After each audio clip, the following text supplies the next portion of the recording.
Hi there, welcome back to the garage. This week, looking at Christ as King in Luke 23. And I'm going to read the first few. So, verse 33. When they came to that place, it's called the Skull, they crucified him there, along with the criminals, one on his right, the other on his left.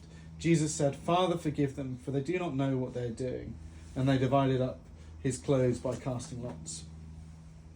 And in this image of Christ being crucified, Luke doesn't give us the details of what's going on to Jesus' body. It's not described.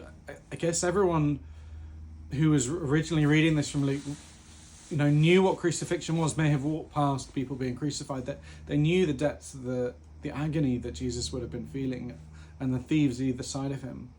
And so we have this almost sanitized view of Jesus presumably lying naked in the dirt. And as he's lying there, he's had his last possessions, his final set of clothes, gambled amongst the guys killing him, and fulfilling these the Old Testament Psalms about what it would be like for the chosen one on the cross. And then Jesus, in the midst of this, prays for the people who are literally hammering the nails into his hands. And in that moment, he's living up to his own teaching in Luke 6 of love your enemies and pray for those who persecute you. And for me, it's an image of Christ, lying on the cross, the blood pooling in his hands, completely vulnerable. There's no one who can look at that image and say, "Oh yeah, but I had it worse." I don't think.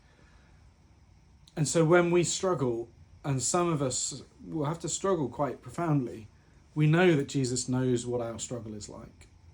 And that should be an encouragement. Christ has been there with us.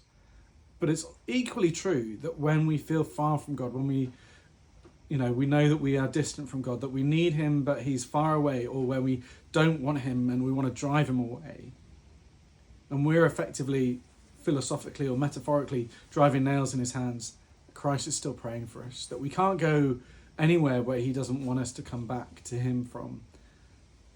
And I think, so whether we're in crisis because of our suffering or in crisis because we've rejected God, we should know that Jesus understands our position and is praying for us and wants good for us. So wherever you're at today, Jesus loves you and he's praying for you. See you again soon.